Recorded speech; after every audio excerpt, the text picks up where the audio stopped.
अब उसी जिंदा दिली से ये वतन आबाद है। तू सुपुर्दे खाक, तेरा नाम जिंदाबाद है।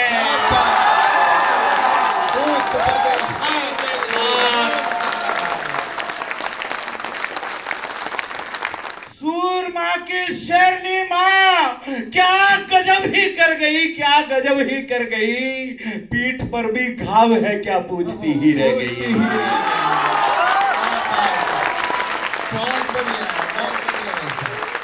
दंदनाता एक गोला वीर से टकरा गया। दंदनाता एक गोला वीर से टकरा गया। आग की लपटें उठी, आकाश भी थर्रा गया। एक पन्ना जुड़ गया, एक पन्ना जुड़ गया इतिहास में बलिदान का, और शीश ऊंचा कर गया हमें हिंदुस्तान का।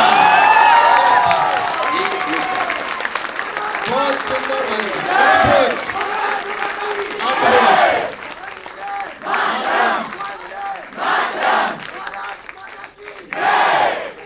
तुम्हें ही वेदिका समिधा हवन की ज्वाल बनना है। कई चिंगारियां मिलकर महाविकराल बनना है।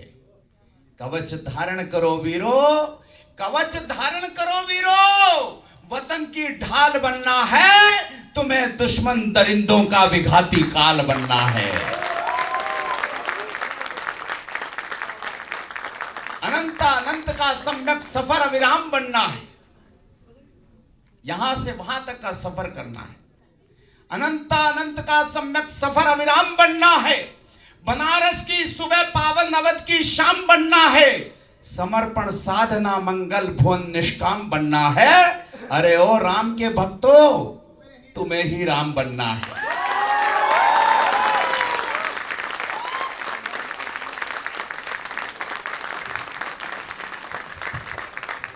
तुम्हें ही राम बनना है। मैं अपनी बात को ही आगे बढ़ाता हूं जिससे मैं विषय पर केंद्रित हो सकूं। जो लोग, बड़े लोग भी बैठे हैं कुछ यहां पे, बड़े लोग ताली नहीं बजाते, ध्यान रखना। बड़े लोग नहीं बजाते ताली। बड़े लोग ताली बजाने के लिए आदमी रखते हैं। मैंने एक कवि सम्मेलन में मैं गया, आगे आगे भाई साहब की तरह 2-3 लोग बैठे थे जो बिल्कुल ताली नहीं बजा रहे। मैंने उनसे पूछा, मैंने कहा आप ताली नहीं बजा रहे यार बिल्कुल भी। उन्होंने कहा मैं बड़ा आदमी हूं, मैंने ताली बजाने के लिए आदमी रखे हुए हैं। मैंने कहा जब हास्य के कवि आए थे, आपको इतनी अच्छी अच्छी बातें सुनाई, आप हंसे भी नहीं। मैं क्यों हंसूं? मैंने तो अपने हंसने के लिए, थोड़े दिन बाद उनकी शादी हो गई।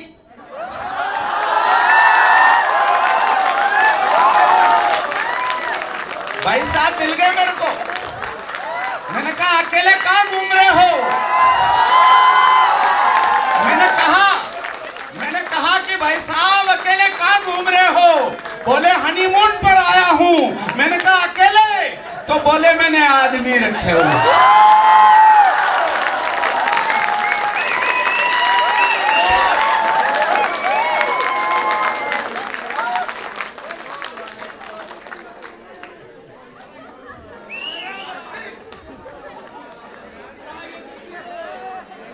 तो भगवान करे बड़े आदमियों से पाला नहीं पड़े,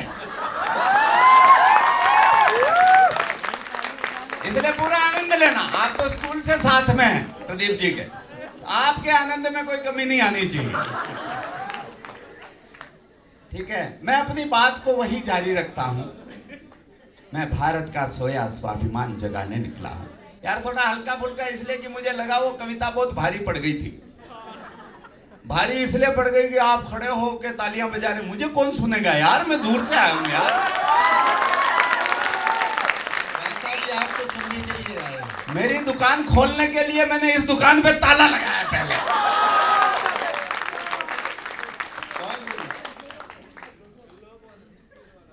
सदियों तक भारत माता ने बलिदानों का दर्द सहा।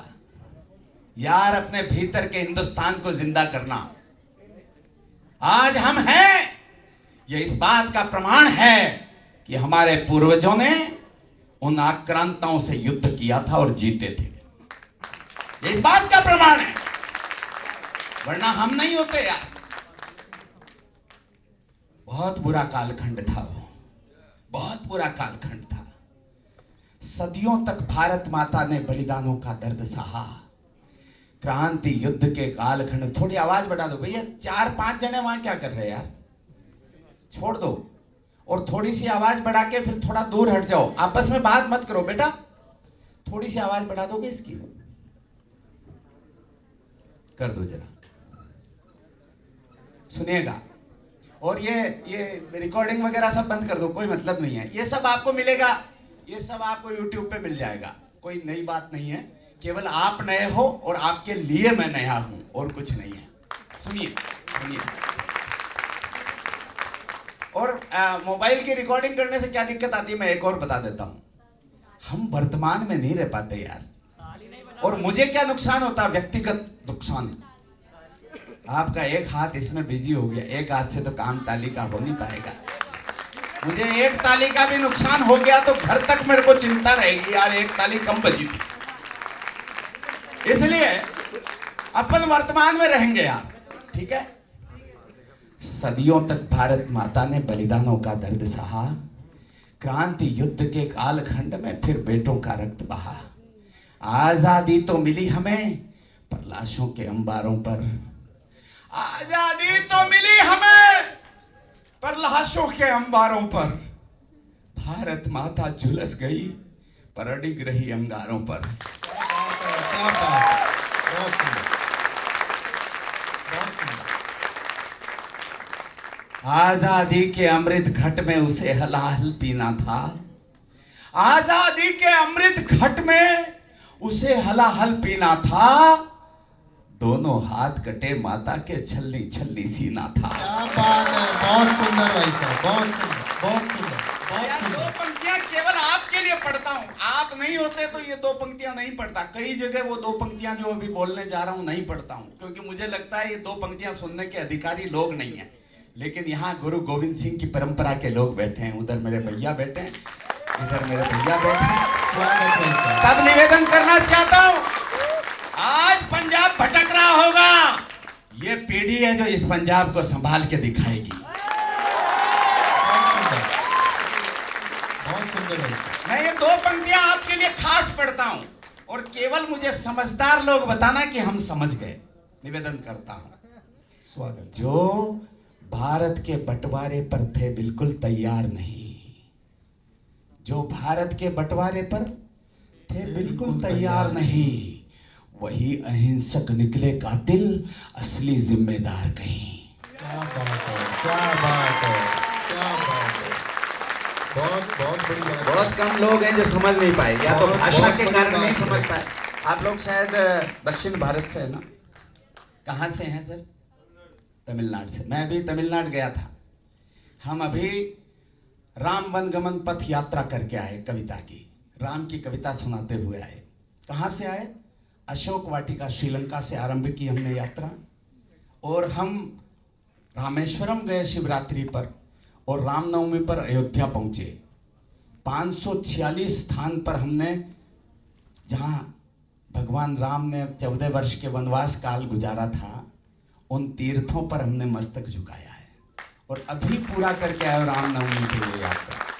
मुझे नहीं पता था कि एनएसएस के ऐसे शिविर में मुझे जाना पड़ेगा यात्रा के बाद।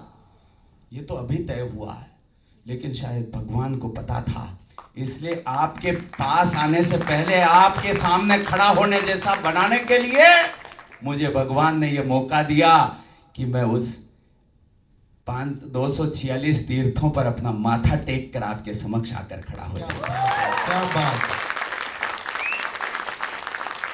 तमिलनाडु में हमने बहुत जगह कार्यक्रम किए, वहां भी राम के भक्त हैं जिन्होंने राम की खूब सेवा की साहब। वो आदिवासी क्षेत्र के लोग, वो वनवासी लोग, वो वंचित लोग, हमने उनके पांव धो धो कर उनके पानी को चरणामृत की तरह ग्रहण किया है। क्योंकि राम जी आते वक्त, लौटते वक्त विमान से आए थे, आते वक्त वो उस मार्ग से वापस नहीं आए थे जिनको ये कहकर गए थे कि लौटते पर मिलेंगे, लौटते पर वो मिल नहीं पाए। सदियां बीत गई। हमने सोचा कवि समाज ने कि कवियों का कुछ तो धर्म बनता है, हम उन सब लोगों के पास जाएंगे और उनका आभार ज्ञापित करेंगे कि आपने राम जी की सेवा की थी। क्या बात, बहुत सुंदर, बहुत बढ़िया। तो हम सब लोगों के दर्शन करते हुए आए। तब कहता हूं, सुनिएगा, जो भारत के बंटवारे पर थे बिल्कुल तैयार नहीं, जो भारत के बंटवारे पर थे बिल्कुल तैयार नहीं, वही अहिंसक निकले कातिल, असली जिम्मेदार कहीं। जी, नहीं समझे सारे लोग अभी? एक बार जोरदार तालियां यहां पे होनी चाहिए थी। उन्होंने बंटवारा मंजूर उन्होंने बंटवारा मंजूर कर लिया। जी, जिन्होंने ये कहा कि भारत का बंटवारा मेरी लाश पर होगा, उनके जिंदा रहते बंटवारा हो गया।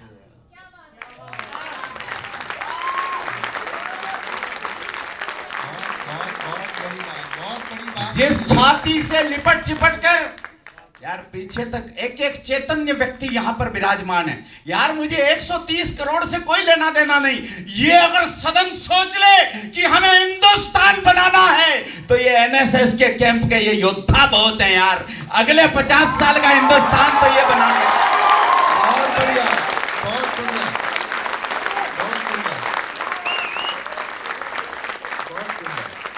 आपकी चेतनता को प्रणाम करता हूं।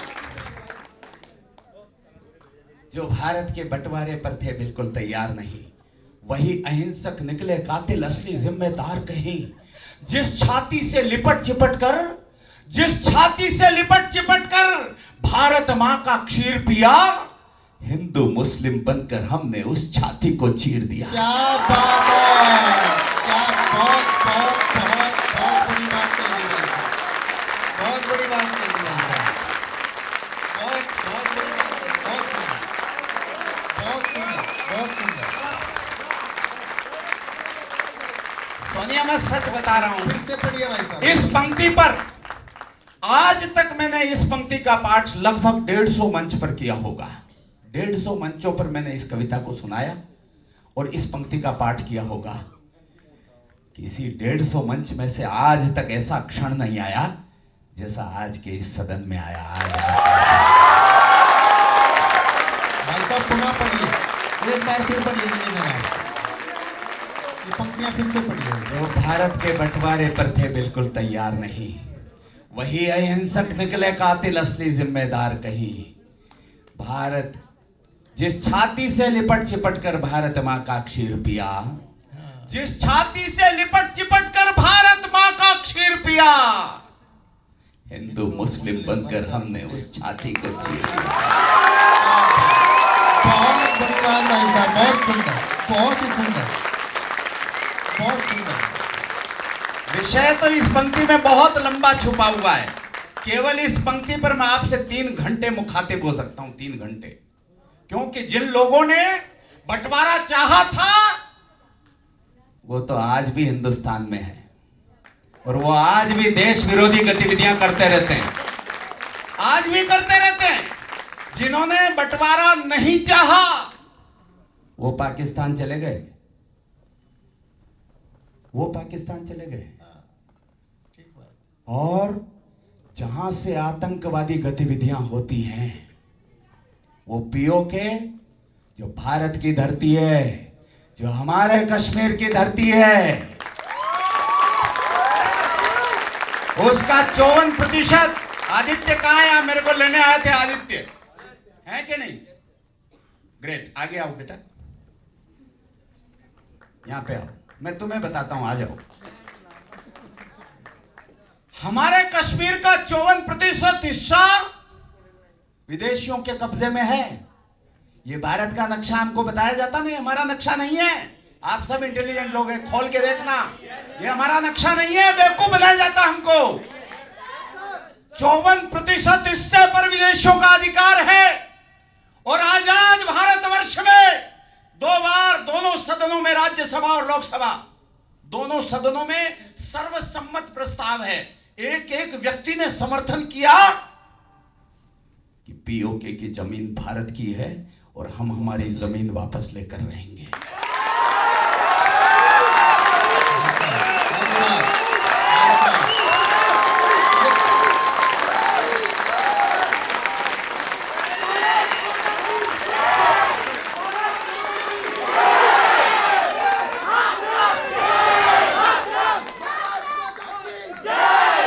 और आपका उल्लास तो तब और बढ़ जाएगा जब आपको ये कहूंगा मैं, आपको ये पता लगेगा कि पीओके में रहने वाले परिवार आज भी वहां की मां, वो मुस्लिम माताएं शाम को 4 जनों का अतिरिक्त खाना बनाकर सोती हैं कि अगर भारत की सेना आ गई तो उन सैनिकों को रोटी कौन खिलाएगा।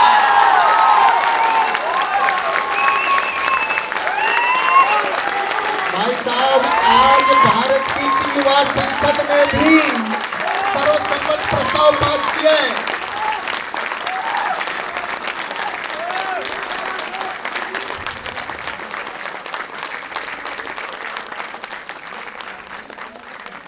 आप राज्यसभा और लोकसभा की बात कर रहे थे, आज इस संसद ने भी वही प्रस्ताव पास किया, सर्वसम्मत। क्योंकि आपने इस बिंदु पर इतना बड़ा समर्थन दिया, मैं एक कविता आपको सुनाऊंगा, सुनोगे ना? स्वागत है। उसके पहले में वो बात आपको जो मेरे अंदर पीड़ा पैदा करती है, मेरे अंदर दर्द पैदा करती है, मैं उस बात से आपको वाकिफ करवाना चाहता हूं।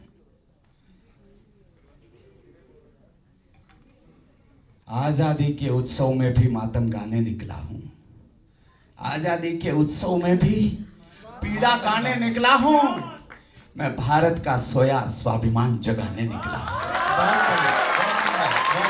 भारत के कुछ आकाओं की हरकत बहुत घिनौनी थी, पर भारत की किस्मत में वो अनहोनी भी होनी थी। नहीं जानते आप लोग, कभी किसी के दादा जिंदा हो तो उनसे पूछना उनसे, भारत के कुछ आकाओं की हरकत बहुत घिनौनी थी, पर भारत की किस्मत में वो अनहोनी भी होनी थी। याद करो रेलों में कैसे रक्तिम लाशें आई थी, मां बहनों को लूट लूट कर कैसे आग लगाई थी। अरे आम आदमी मरता क्यों है, आम आदमी मरता क्यों है मजहब के हुड़दंगों में? इसका उत्तर छुपा हुआ है राजनीति के रंगों में। बहुत सुंदर भाई साहब, बहुत सुंदर, बहुत सुंदर, बहुत सुंदर, बहुत सुंदर। इसका उत्तर छुपा हुआ है राजनीति के रंगों में। इस उत्तर ने भारत मां के अंग अंग को छांट दिया और वोटों के लालच ने हमको टुकड़े टुकड़े।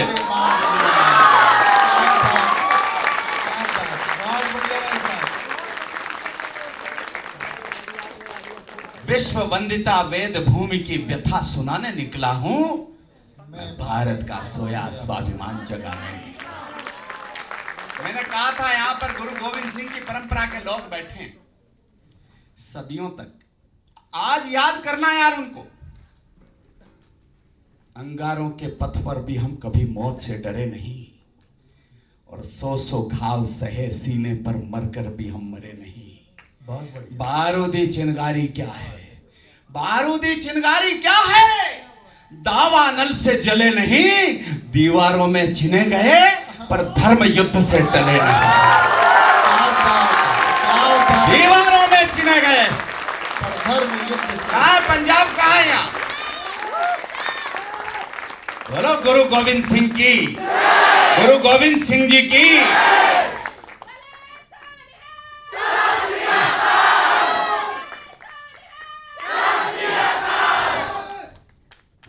अपने 2 बेटों को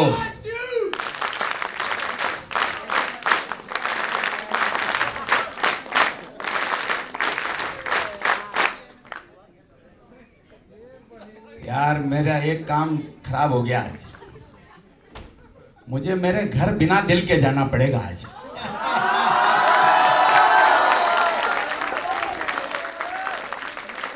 गुरु गोविंद सिंह के 2 बेटों को दीवार में जिंदा चीना जा रहा था। बड़े बेटे जोरावर सिंह की आंख का आंसू टपका और छोटे बेटे के कंधे पर गिरा। फतेह सिंह ने कहा, बड़े भैया, जब राष्ट्र के लिए, देश के लिए, धर्म के लिए शहादत का वक्त आया तो गुरु गोविंद सिंह की औलाद की आंख में आंसू, अरे ये मैं क्या देख रहा हूं? बड़े भाई ने कहा, छोटे भैया, मेरी आंख से आंसू तब नहीं टपका जब ये फैसला किया गया कि हमें दीवार में जिंदा चीना जाएगा। मेरी आंख से आंसू तब भी नहीं टपका जब दीवार घुटने तक आ गई। घुटने के यहां पर ईंट नहीं लग पा रही थी तो ईंट को तोड़ने के बजाय तुम्हारे घुटनों को छीला जा रहा था, तब मेरी आंख से आंसू नहीं टपका। लेकिन अब जब दीवार कंधे तक आ चुकी है, मुझे लग रहा है कि मुझे मेरे छोटे भाई की शहादत के दर्शन करने होंगे। अरे छोटे,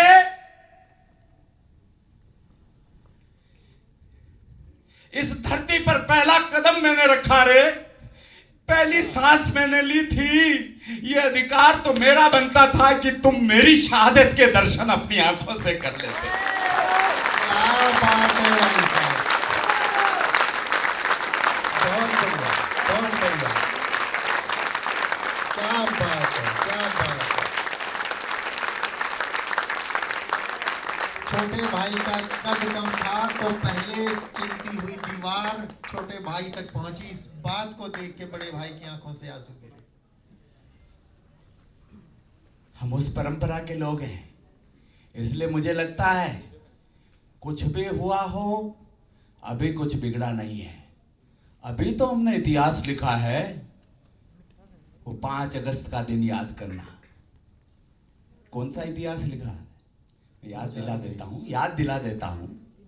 5 अगस्त को हमने एक ऐसा इतिहास लिखा है कि हम अब कश्मीर को, कश्मीर हिंदुस्तान का है और कश्मीरी हिंदुस्तान के हैं, ये कह सकते हैं। ये इतिहास क्या बात। पंक्तियां सुनना यार, पहले ताली मत बजाओ, एडवांस पेमेंट करो मत।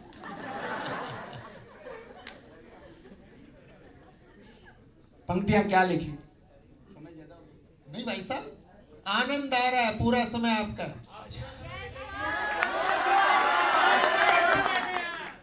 चार पंक्तियां जो इतिहास भारत ने लिखा, मैं इन 4 पंक्तियों को लिखते वक्त और सबसे पहले मंच पर चढ़कर पढ़ते वक्त हिंदुस्तान में नहीं था, लेकिन हिंदुस्तान के बाहर जहां था वहां मेरे कुछ कश्मीरी भाई बैठे थे, उनको मैंने ये 4 पंक्तियां सुनाई। यार, एक भी हाथ खामोश रहा तो मुझे लगेगा कि ये हिंदुस्तान का बड़ा कोई अचीवमेंट नहीं है, लेकिन यदि आपके हाथ थरथराने लगे तो मुझे बताना कि यार हिंदुस्तान ने कोई बड़ा अचीवमेंट कर लिया।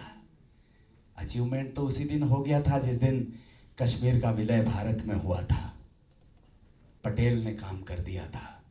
लेकिन ये 4 पंक्तियों में अगर इतिहास का पन्ना पलटकर आपकी आंखों तक आ जाए, मुझे बताना, कलुष कृत्य के विषत वृक्ष को त्वरित उखाड़ दिया हमने। 7 दशक से जमी गर्द को, 7 दशक से जमी गर्द को, 7 दशक से जमी धूल को पल में झाड़ दिया हमने। वक्ष वक्ष में, वक्ष वक्ष में, वो सीन किस किस को याद है मुझे पता नहीं, जब एक सैनिक दस्ता जा रहा था, कुछ कश्मीरी लोग चप्पल से, थप्पड़ से, मुक्कों से उनके ऊपर वार कर रहे थे और वो विनम्रता पूर्वक वो सारे लोग उस सब अपमान को बर्दाश्त कर रहे थे जिन्होंने वर्दी धारण कर रखी थी। किस किस को सीन याद है? हाथ उठाकर बता दो। अब मुझे चौथी पंक्ति पर आशीर्वाद देना। मुझे लगे कि एनएसएस के इस शिविर से आशीर्वाद प्राप्त करके मैं घर जा रहा हूं। अब मैं जहां भी जाऊं तो मुझे यह एहसास होना चाहिए कि नेताजी सुभाष यूनिवर्सिटी में, उस सदन ने एनएसएस के शिविर में जो आशीर्वाद प्रदान कर दिया है, इसका मतलब हिंदुस्तान ने एक अमिट विश्वास और इतिहास लिखा है। सुन लेना, कलुष कृत्य के विषत वृक्ष को त्वरित उखाड़ दिया हमने, 7 दशक से जमी गर्द को पल में झाड़ दिया हमने। वक्ष वक्ष में अमर तिरंगा झंडा गाड़ दिया हमने। वक्ष वक्ष में अमर तिरंगा झंडा गाड़ दिया हमने। दफा 370 वाला पन्ना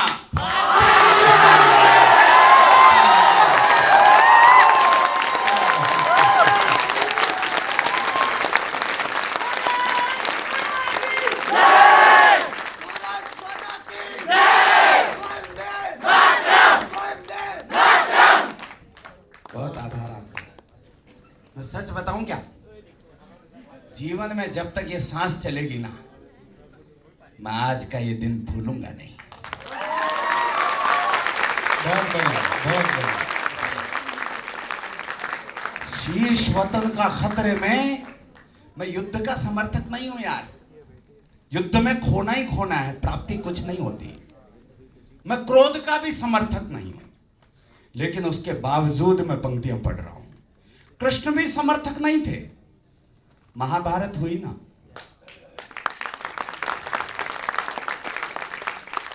कृष्ण समर्थक नहीं थे, कृष्ण युद्ध नहीं चाहते थे।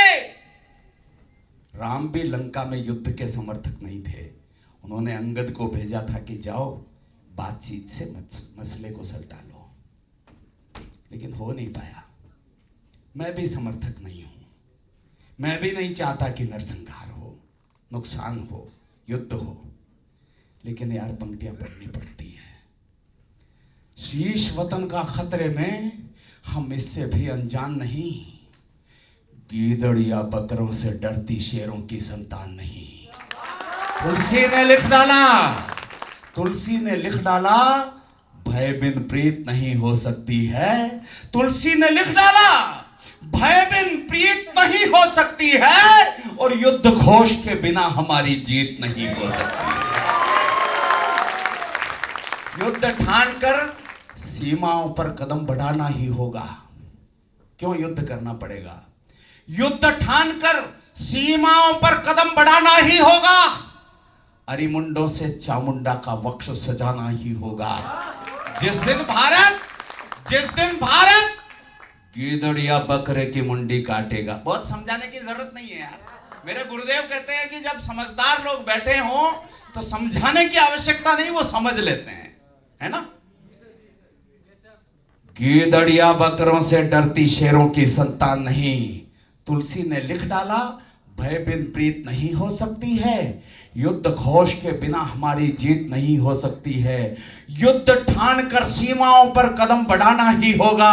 अरिमुंडों से चामुंडा का वक्ष सजाना ही होगा। जिस दिन भारत गीदड़ या बकरे की मुंडी काटेगा, अरे पाक, चीन क्या अमेरिका भारत के तलवे चाटेगा।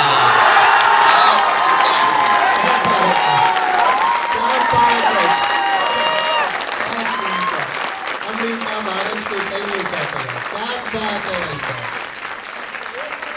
क्या बात, क्या बात।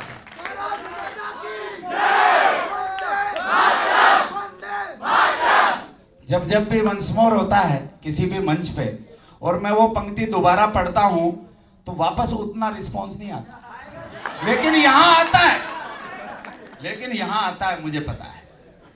जिस दिन भारत गीदड़ या बकरे की मुंडी काटेगा, पाक, चीन क्या अमेरिका भारत के तलवे चाटेगा।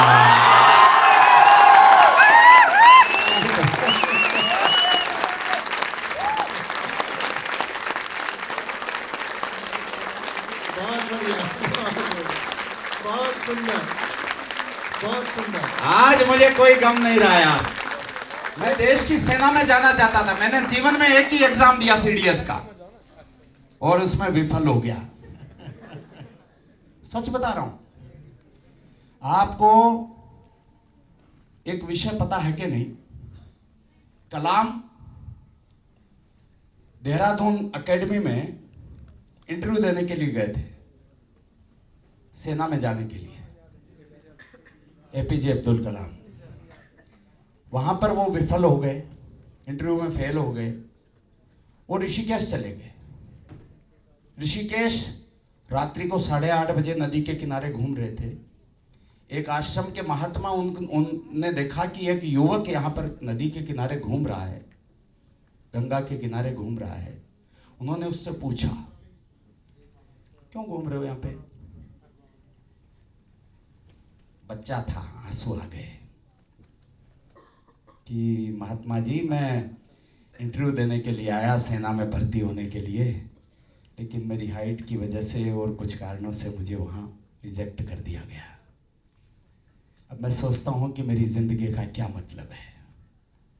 मैं जिंदगी का विराम चिन्ह लगाने जा रहा हूँ। महात्मा ने कहा, बेटा इधर आओ।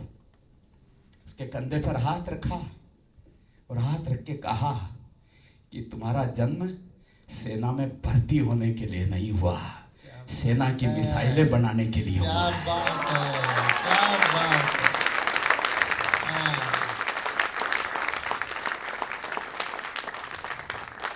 मुझे भी लगता है कि उन संत का आशीर्वाद कहीं मुझे भी मिला होगा प्रत्यक्ष तौर पे, और इसलिए मैं आपके सामने खड़ा हूं। अगर मैं कहीं सेना में होता तो आज आपके सामने नहीं होता।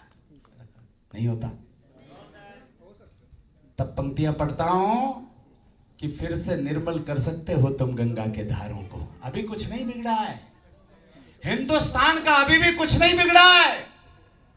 जब तक आप जैसे लोग बैठे हैं, विश्व में क्या इस ब्रह्मांड में किसी की ताकत नहीं जो हिंदुस्तान के ऊपर आंख उठाकर देख सके।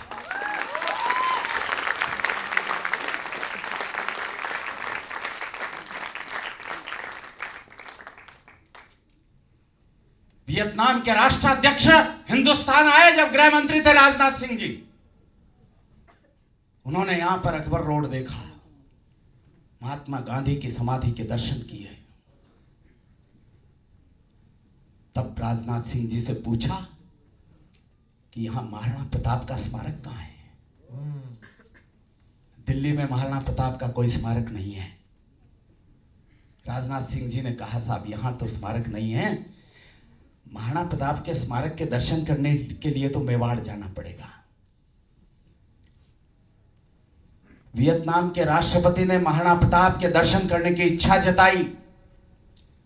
दूसरे दिन उनको उदयपुर आना पड़ा। उदयपुर में महाराणा प्रताप का नवनिर्मित स्मारक, वहां वियतनाम के राष्ट्रपति ने वहां दर्शन किए। दर्शन करने के बाद तमाम प्रेस वगैरह सब लोग थे।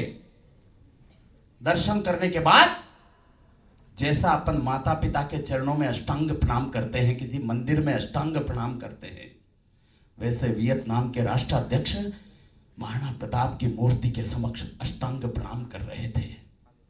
और जब उठे तो वहां से एक मुट्ठी मिट्टी लेकर उठे, अपने आलीशान पर्स में उस मिट्टी को रखा। पत्रकारों ने देखा तो पूछा, यह आप क्या कर रहे हैं? इस मिट्टी को इतने आलीशान पर्स में क्यों रख रहे हैं? वियतनाम के राष्ट्रपति ने कहा, पत्रकार महोदय, जिसे आप मिट्टी कह रहे हैं, ये मिट्टी नहीं है, ये महाराणा प्रताप के चरणों का चंदन है। क्या बात है। स्वाभिमान के इस चंदन को मैं वियतनाम ले जाना चाहता हूं, वियतनाम की माटी में इसका कण कण खोल देना चाहता हूं। अरे विश्व की कोई ताकत इस मिट्टी के वहां खुल जाने के बाद वियतनाम पर नजर नहीं उठा पाएगी। सत्य घटना है यह। दूसरे दिन तमाम अखबारों ने छापा उसको। कितने लोग हैं जिन्होंने महाराणा प्रताप के दर्शन किए, उस स्मारक के दर्शन किए? कोई है यहां पे? अगर ईश्वर जीवन में कभी आपको मौका दे तो जाइएगा, महाराणा प्रताप के स्मारक के दर्शन कीजिएगा, हल्दी घाटी के दर्शन कीजिएगा, जहां की माटी दीपावली के पूजन पर योगेंद्र शर्मा के घर पर लक्ष्मी जी के पास रखी होती है। उसका भी उतना ही पूजन, सम्मान से पूजन होता है जितना लक्ष्मी जी का पूजन होता है। क्या बात। आइएगा, जीवन में कभी मौका मिले जरूर आइएगा, चित्तौड़ के दर्शन कीजिए, हल्दी घाटी के दर्शन कीजिए। और आप सबकी उपस्थिति में जब आधा हिंदुस्तान इस प्रांगण में मौजूद है, एनएसएस के लोग हैं, एक प्रस्ताव मेरे मन से, वो ईश्वर कहलवारा, मुझे पता नहीं कि अच्छा है कि खराब है, आप लोग सहमत होंगे कि नहीं मुझे ये भी पता नहीं, लेकिन यार मेरे मन की बात होती है, कभी अकेले में, कभी फोन पे, कभी सामने बैठकर प्रदीप देशवाल के सामने रखता रहता हूं। मेरा मन कह रहा है ये बड़ी यूनिवर्सिटी है, नेताजी सुभाष यूनिवर्सिटी है, अनेक पार्क हैं जिनके नाम पर शहीदों के नाम लिखे हुए हैं, जिनके छाती पर। एक छोटा सा पार्क है, महाराणा प्रताप की मूर्ति मेवाड़ आपको देगा। महाराणा प्रताप की एक मूर्ति इस प्रांगण में भी स्थापित कर दीजिएगा, जिससे दिल्ली के लोगों को अगर महाराणा प्रताप के दर्शन करने हो तो नेताजी सुभाष यूनिवर्सिटी में आकर कर पाएंगे।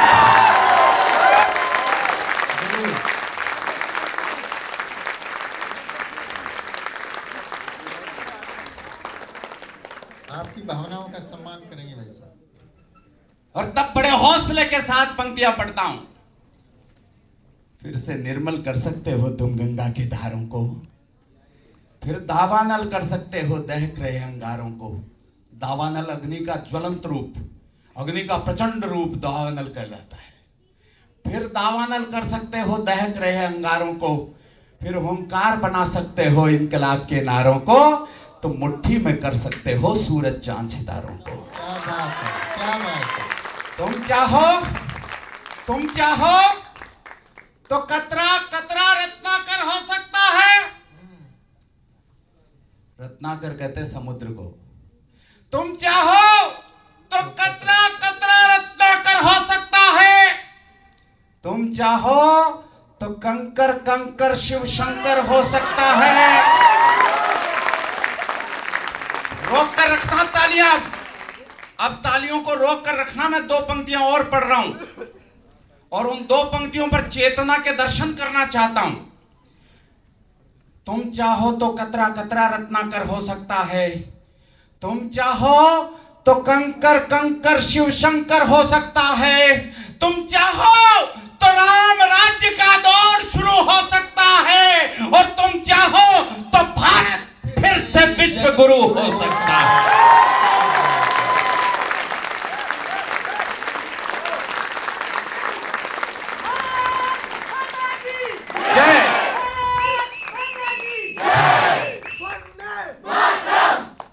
भाई साहब आज एक मुकाबला चल रहा है, जब से आप माइक पकड़े एक मुकाबला चल रहा है।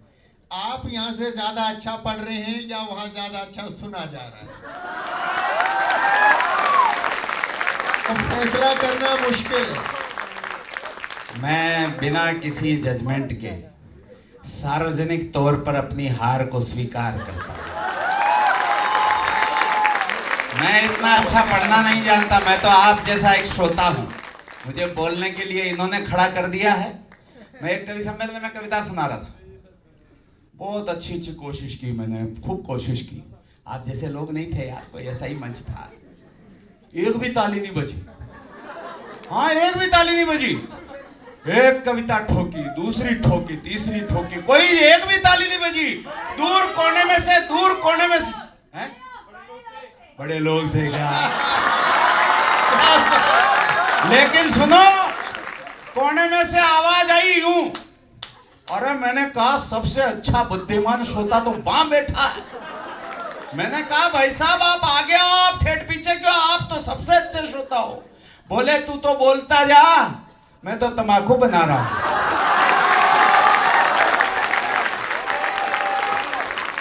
वो भी बड़ा था। लेकिन यार आप जैसे लोग नहीं थे, वो देशभक्ति जाग गई तम्बाकू में।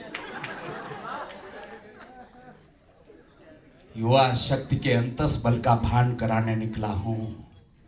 युवा शक्ति को अंतस बल का भान कराने निकला हूं।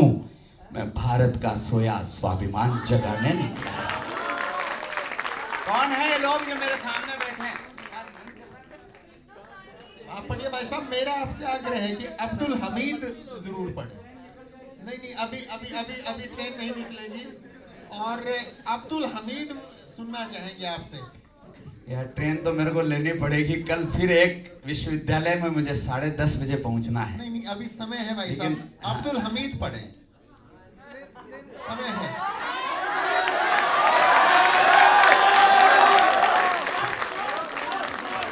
फिर वो जो कविता अभियान की कविता वो नहीं पढ़ पाऊंगा। एक ही बात करेंगे अपन, तो कश्मीर वाली वो कविता सुनाना चाहता था, लोग बैठे हैं। कश्मीर वाली सुनाओ। वो देखो यार,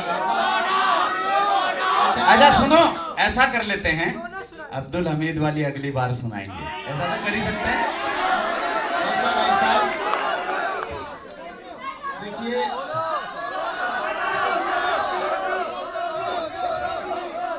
आजादी, अरे ये दो के बराबर ही है, एक तो सुन लो। ये भी सुनेंगे और अब्दुल हमीद भी सुनेंगे। मेरा आग्रह है, देखिए इस देश, हम आजादी का अमृत महोत्सव वर्ष मना रहे हैं। इस देश की आजादी के लिए जिन्होंने बलिदान दिए, उनका नमन भी इस तरह से हम कर सकते हैं कि इस आजादी को क्षुण्ण रखने के लिए, इसका संरक्षण करने के लिए सीमाओं पर जिन्होंने बलिदान दिए, वो भी कम वंदनीय नहीं है। और भारत माँ का वो वीर बेटा अब्दुल हमीद, जो पाकिस्तान के खिलाफ लड़ते हुए अकेले ने 7 पैटर्न टैंक ध्वस्त किए थे, उसके ऊपर भाई साहब के बहुत कमाल की रचना, बहुत अच्छी रचना है। वो आप सुनेंगे तो लगेगा कि आप भी वहीं पे सीमा पर खड़े हैं और अपने देश की रक्षा कर रहे हैं। तो ये अध्यादेश है, आप तालियां बजा दो, मैं कविता शुरू करता हूं।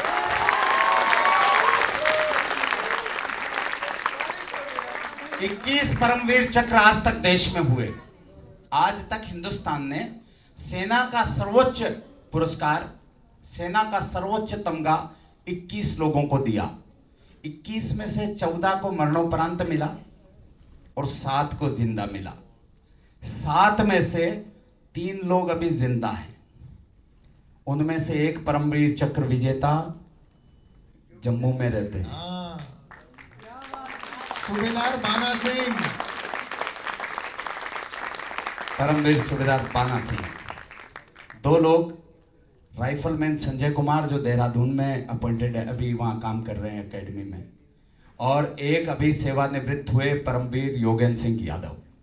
17 गोलियां अपने शरीर में उतरने के बाद उस देश के योद्धा को परमवीर चक्र मिला है। जी, वो जिंदा है। मैं एक परमवीर की कविता जैसा, मैं तो सारे परमवीर पर कविताएं लिखता हूं, लेकिन भाई साहब का जैसा आदेश है, मैं एक कविता आपको सुनाता हूं। धामपुर का रहने वाला वीर योद्धा, गाजीपुर जिले में है धामपुर। 65 के युद्ध में हम इतने बलिष्ठ नहीं थे, समर्थ नहीं थे, लेकिन 65 के युद्ध में सामने पैटर्न टैंक, अमेरिका के पैटर्न टैंक लेकर पाकिस्तान खड़ा था। हमारे पास हथियार नहीं थे, हमने गन से युद्ध किया है पैटर्न टैंकों के सामने। लेकिन यार, युद्ध भी मुझे लगता है कि केवल हथियारों से नहीं लड़ा जाता, युद्ध भी यहां से लड़े जाते हैं। क्या बात, हौसले से लड़े जाते हैं, और जिसका हौसला जिंदा है वो कभी मरता नहीं है।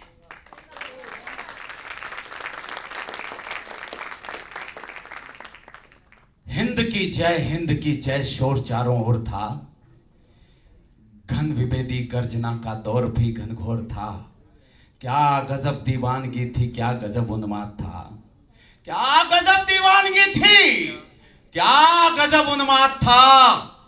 पाक की मुर्दानगी पर हिंद जिंदाबाद था। युद्ध सरहद पर छिड़ा ये रेडियो बोला अभी, चल दिया संकल्प लेकर युद्ध में हम मीद भी। साथियों को ध्वंस के रणगीत गाते देखकर, सर जमीन पर पाक पैटर्न टैंक आते देखकर, आसमां सी तन गई थी आज उसकी भ्रुकुटियां, सुर्ख रक्तिम हो उठी थी चक्षुओं की पुतलियां। हौसले थे तुंग, हौसले थे तुंग, हिम्मत के शिखर भी चढ़ गया और देश रक्षा के लिए उम्मीद आगे बढ़ गया।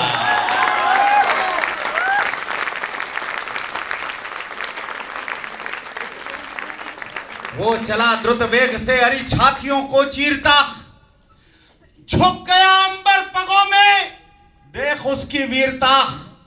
भारती का लाल, भारती का लाल, अब्दुल दुश्मनों का काल था, सच कहूं तो सिंघनी के दूध का दिक्पाल था। आज तो उसकी रगों में आंधियों सा वेग था, फड़फड़ाते बाजुओं में जोश का अतिरेक था। थाम कर गन हाथ में, थाम कर गन हाथ में, जब मुट्ठियां कसने लगी तो पाक पैटर्न टैंकरों की धज्जियां उड़ने लगी। गीदड़ों की टोलियों में खौफ सा छाने लगा। आज तो यमराज अब्दुल मौत बरसाने लगा। दुश्मनों के जिस्म गौजर मूलियों से कट गए। पाक के नशी दरिंदे बोटियों में बट गए। त्रस्त बुज़दिल बैरियों के हौसले ही पस्त थे। 7 पैटर्न टैंक उनके सामने ही ध्वस्त थे। यार यहाँ पर कमजोरी नहीं दिखानी थी यार। 7 पैटर्न टैंक उनके सामने ही ध्वस्त थे। काल का विकराल तांडव फिर शुरू होने लगा। सबसे अच्छा कौन सुन रहा बताऊं? ये दोनों सुन रही हैं। सबसे अच्छा। इसका मतलब आप नहीं सुन रहे ऐसा नहीं है।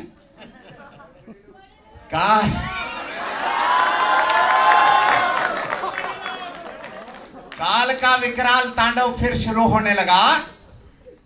पर उसी पल एक गीदड़ अनवरत रोने लगा। चूड़ियां टूटी कहीं पर अपशगुन होने लगा। चूड़ियां टूटी कहीं पर अपशगुन होने लगा। रुद्ध घायल त्रिषित अब्दुल चेतना खोने लगा। चक्षुओं की लालिमा पर काली मासी छा गई। चक्षुओं की लालिमा पर काली मासी छा गई। यूं लगा हमीद को मां सामने ही आ गई।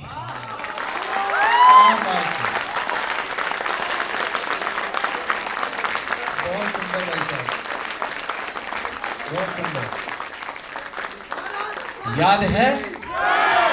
याद है मां ने कहा था, याद है मां ने कहा था लौट कर आना नहीं। याद है मां ने कहा था लौट कर आना नहीं। याद है मां ने कहा था पीठ दिखलाना नहीं। दूध की सौगंध तुमको। याद है मां ने कहा था लौट कर आना नहीं। दूध की सौगंध तुमको पीठ दिखलाना नहीं। और शान हिंदुस्तान की, कितने देशभक्त बैठे हैं, मैं अब जांच करूंगा। अब कविता शुरू कर रहा हूं। शान हिंदुस्तान की, बेटा तुम्हारे हाथ है। अरे हौसले से युद्ध लड़ना, मां तुम्हारे साथ है।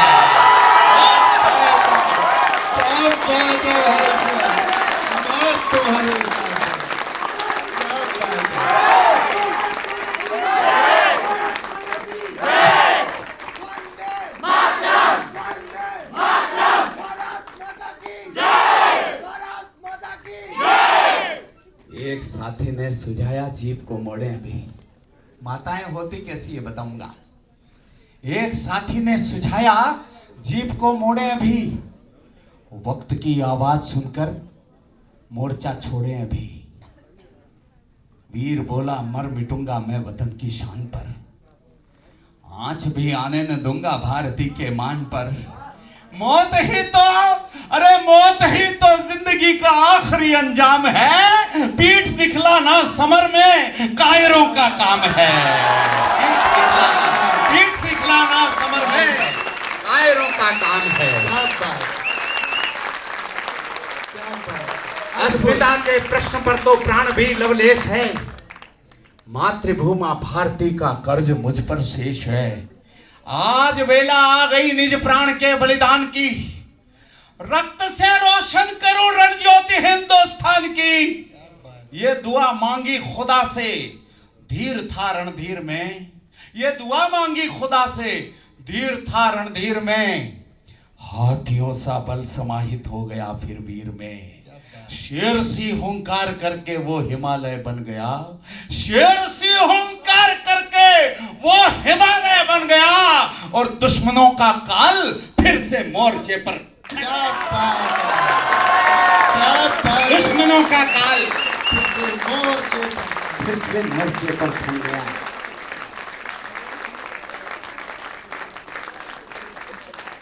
पर खुदा को आज तो कुछ और ही मंजूर था, पर खुदा को आज तो कुछ और ही मंजूर था। पीछे तक के लोग उबासी मत लेना।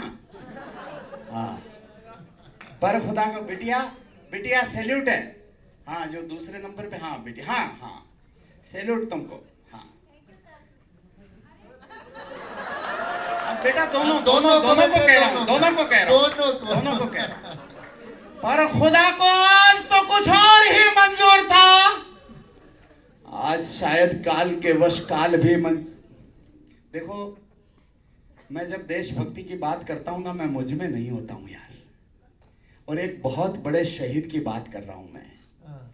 क्षण भी चूक गए ना, 100वां हिस्सा भी चूक गए ना, तो उसको यहां धारण करने से चूक जाओगे। सुनना, पर खुदा को आज तो कुछ और ही मंजूर था।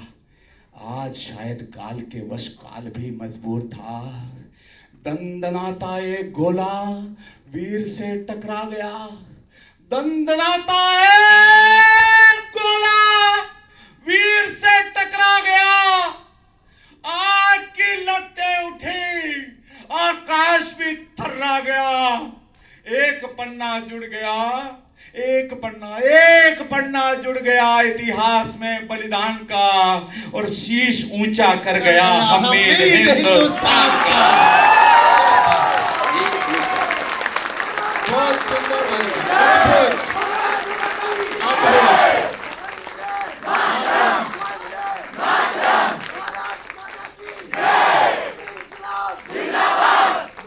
दंदनाता एक गोला वीर से टकरा गया, आग की लपटें उठी, आकाश भी थर्रा गया। एक पन्ना जुड़ गया इतिहास में बलिदान का, शीश ऊंचा कर गया हमीद हिंदुस्तान का। रेडियो की घोषणा से स्तब्ध पूरा देश था, गमजदा गमगीन उसके गांव का परिवेश था। धामपुर की धूल माटी ताल नदियां रो पड़ी, धामपुर की धूल माटी ताल नदियां रो पड़ी। हर जवां बूढ़ी निगाहें गांव गलियां रो पड़ी।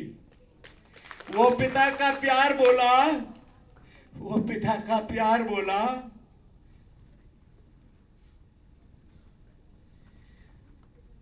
मेरा छोटा सा गांव है,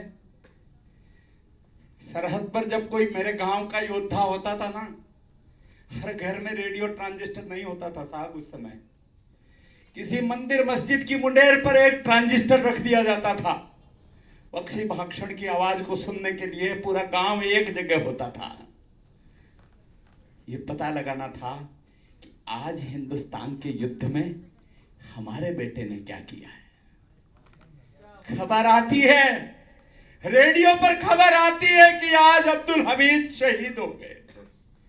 पूरा गांव इकट्ठा होता है, पूरा गांव हमीद के घर पर जाता है। दोस्त,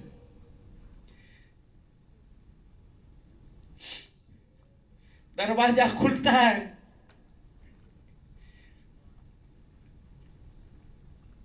सबसे पहले वो पिता बाहर आता है। पंक्तियां सुनो बस। गमजदा गमगीन उसके गांव का परिवेश था। धामपुर की धूल माटी ताल नदियां रो पड़ी। हर जवां बूढ़ी निगाहें गांव गलियां रो पड़ी। वो पिता का प्यार बोला, क्या खबर आई अभी। वो पिता का प्यार बोला, क्या खबर आई अभी। मर नहीं सकता हमीदा, झूठ मत बोलो सभी। गिर पड़ी बीवी रसूलन, गिर पड़ी बीवी रसूलन चूड़ियों को तोड़कर। जा नहीं सकते पिया तुम यूं अकेली छोड़कर। माँ मां लहू के आंसुओं की धार बनकर बह गई। मां लहू के आंसुओं की धार बनकर बह गई। घात की आघात को चट्टान बनकर सह गई। सूरमा की शेरनी मां कैसी होती है माताएं?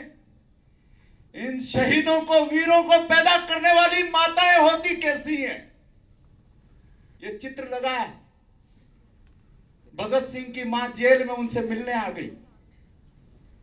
भगत सिंह मां से लिपटे और रोने लगे। मां भी फूट फूट कर रोने लगी। तो भगत सिंह ने मां को चुप कराते हुए कहा, मां तुम रो मत। मां ने कहा, बेटा तुम भी रो रहे थे, तुम फांसी से डर गए ना?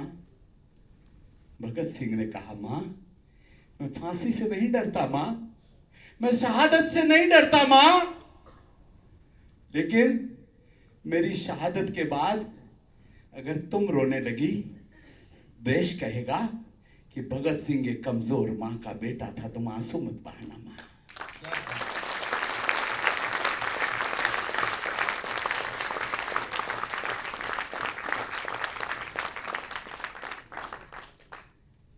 अंत में वो मां बाहर निकलती है जिसने कहा था कि पीठ मत दिखलाना। मैं पंक्तियां पढ़ता हूं यार, मुझे पता नहीं कि हिंदुस्तान में मैंने इस कविता का पाठ कितनी बार किया होगा, लेकिन आज मैं पाठ नहीं कर रहा साहब, और मैं निवेदन करना चाहता हूं, कानों से मत सुनना, मैं मुंह से नहीं कहूंगा, मैं यहां से कहूंगा, यहीं से सुन लेना।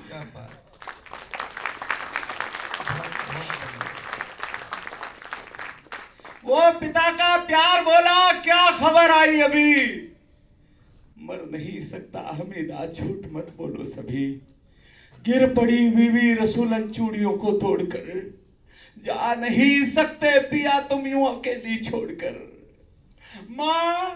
मां लहू के आंसुओं की धार बनकर बह गई। घात की आघात को चट्टान बनकर सह गई। सूरमा की शेरनी मां, सूरमा की शेरनी मां। मैंने इस पंक्ति से अच्छा मेरे जीवन में कुछ नहीं लिखा, कुछ नहीं, सब बकवास। इस पंक्ति से अच्छा कुछ नहीं लिखा। सूरमा की शेरनी मां क्या गजब ही कर गई, क्या गजब ही कर गई, पीठ पर भी घाव है क्या पूछती ही रह गई। बहुत बढ़िया, बहुत सुंदर, बहुत सुंदर, बहुत सुंदर, बहुत सुंदर भाई साहब, बहुत सुंदर। पीठ पर भी घाव है क्या पूछती ही रह गई।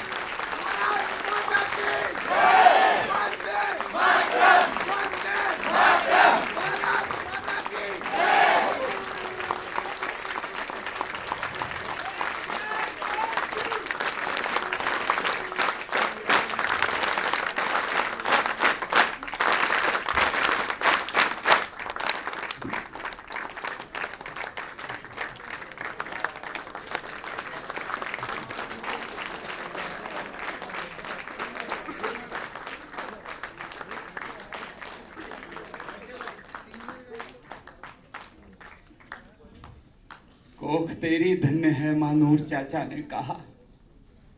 वीर अब्दुल का लहू तो देश की खातिर बहा। कौन कहता है जहां में लाल तेरा मर गया, कौन कहता है, कौन कहता है जहां में लाल तेरा मर गया, धामपुर की धूल का भी भाल ऊंचा कर गया। धन्य है बलिदान तेरा, तू वतन की शान है, धन्य तेरी मौत पर ये जिंदगी कुर्बान है। वो दिलेरी धन्य तेरी, वो दिलेरी धन्य तेरी, देश को अभिमान है और वीरता का चक्र देकर धन्य हिंदुस्तान है। वीरता का चक्र देकर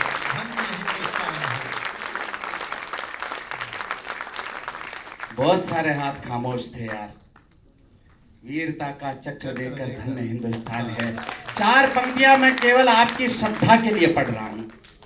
ये आपको अवसर है कि इस माध्यम से हम हमारी श्रद्धा, हम 7.25 लाख लोगों तक तो पहुंच नहीं सकते ना, हम 7.25 लाख लोगों को श्रद्धांजलि नहीं दे सकते ना आज, लेकिन एक अब्दुल हमीद को प्रतीक मान लेना, अब्दुल हमीद को प्रतीक समझ लेना और अपनी श्रद्धा उन तमाम शहीदों तक पहुंचाना। शहीदों शूरवीरों की शहादत याद आती है। मैं 4 पंक्तियां पढ़ूंगा। शहीदों शूरवीरों की शहादत याद आती है, गजब क्या लोग थे वो बादशाहत याद आती है। इन 4 पंक्तियों में सारी श्रद्धा समेट लेना। यूं कहो तो मौत क्या है, जिंदगी की शाम है। यूं कहो तो मौत क्या है। इनसे अच्छे श्रोता इस कविता के पूरे हिंदुस्तान में नहीं है। मेरे गुरुदेव कहते हैं कि जो कविता का श्रोता होता है वो भगवान होता है। मैंने अभी आपको झुककर इसलिए प्रणाम किया कि आपके भीतर बैठा हुआ भगवान मुझे बुलवा रहा है। इंसान की कोई औकात नहीं वो अपनी जुबान को हिला सके, इंसान की कोई औकात नहीं वो अपनी पलक को ऊंची नीची कर सके। एक क्षण ऐसा भी जीवन में आता है जब ये पलक नीची है तो नीची रह जाती है और ऊपर है तो ऊपर रह जाती है। इंसान की हिम्मत जवाब दे जाती है। 100 गुना ज्यादा वजन इस जीभ में होता है, जुबान में होता है। 100 पलकें एक तरफ रख दो और जुबान को एक पलड़े में रख दो तो 100 पलकों के बराबर वजन होता है जुबान का। जब एक पलक हमारी शक्ति से ऊपर नीचे नहीं हो सकती तो इस जुबान कैसे हिल जाएगी। लेकिन जिस विधाता ने आपके भीतर बैठकर मुझसे इस कविता का पाठ करवाया है, 4 पंक्तियां, अंतिम पंक्तियां पढ़कर आपसे विदाई लेना चाहता हूं। मेरा भी समय हो गया और मैंने आज बहुत ज्यादा समय ले लिया, आपका बहुत ज्यादा समय ले लिया। आनंद आया भाई साहब। अंतिम 4 पंक्तियां सुना देता हूं, सुन लीजिएगा कि यूं कहो तो मौत क्या है, जिंदगी की शाम है, पर तुम्हारी मौत भी जिंदा दिली का नाम है। रोक कर रखो। यूं कहो तो मौत क्या है, जिंदगी की शाम है। प्रदीप देशवाल, मैं आपके आज के इस समयदान को जीवन में कभी नहीं भुला पाऊंगा। मैं सच कह रहा हूं, पिछले 5 साल में ऐसा एक भी कवि सम्मेलन नहीं हुआ जिसमें इतनी ऊर्जा का निस्परण हुआ हो और आकाश गुंजायमान हो गया। 5 साल में यार 4 पंक्तियों के लिए आपकी तालियों को रोक कर रखना, पूरी ताकत समेट कर रखना अपने हाथों के अंदर। यूं कहो तो मौत क्या है, जिंदगी की शाम है, पर तुम्हारी मौत भी जिंदा दिली का नाम है। उसके बाद मैं यही हूं, नीचे 5-7 मिनट रहूंगा।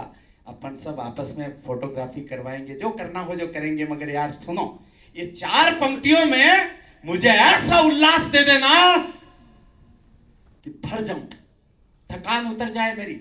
और अब जो आयोजन प्रताप जयंती के होने वाले 2-4 कार्यक्रम में मैं रहूंगा, महाराणा प्रताप जयंती के कार्यक्रमों में मुझे ये एहसास पल पल होता रहे कि यार एनएसएस के कैंप से आ रहा हूं, मुझे लगना चाहिए। पंक्तियां पढ़ रहा हूं, अपनी श्रद्धा का समर्पण करना। यूं कहो तो मौत क्या है, जिंदगी की शाम है, पर तुम्हारी मौत भी जिंदा दिली का नाम है। अब उसी जिंदा दिली पर ये वतन आबाद है, अब उसी जिंदा दिली से ये वतन आबाद है। तू सुपुर्दे खाक, तेरा नाम जिंदाबाद है।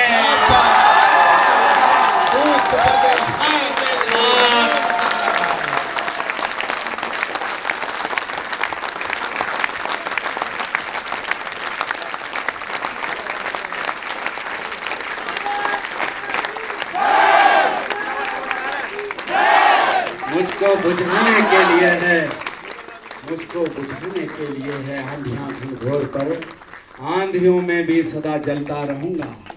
तेज धारे भी बहाने के लिए आविष्ट तत्पर, धार के विपरीत भी बढ़ता रहूंगा।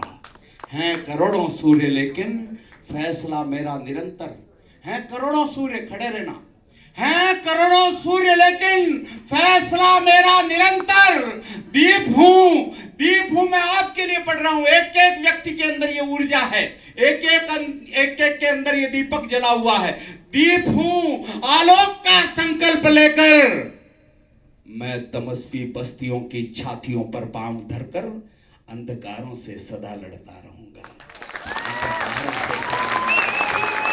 अंधकारों से सदा लड़ता रहूंगा। अब मुझे खुश करने के लिए ताकतवर हाथों के साथ मुट्ठी बांधकर कंधे पर अंगूठा झुकना चाहिए और भारत माता की, भारत माता की। यार आवाज में प्रचंडता नहीं है, थक गए।